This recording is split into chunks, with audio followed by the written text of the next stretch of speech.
ఇప్పుడు మనం ఒక నాన్ వెజ్ ఫ్లేవర్ ఇచ్చే వెజ్ రెసిపీని చూసిద్దామండి.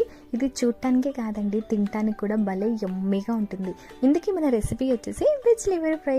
దీన్ని ఎలా ప్రిపేర్ చేసుకోవాలో చూసేసేయండి. ముందుగా వేడి నీళ్ళలో వాష్ చేసి పెట్టుకున్న తోటకూరని వేసేసి ఒక 2 మినిట్స్ ఉంచిన తర్వాత స్ట్రెయిన్ చేసేసి చల్లార్చుకోండి. ఇప్పుడు మిక్సీ జార్లో పచ్చిమిర్చి, చెక్క, లవంగం, యాలిక, అల్లం వెల్లుల్లి పేస్ట్, ధనియాలు, జీలకర్ర, అలానే చల్లార్చుకున్న తోటకూరను కూడా వేసేసి కొంచెం వాటర్ని వేసుకొని ఇలా మెత్తగా పేస్ట్ లాగా చేసుకోవాలండి.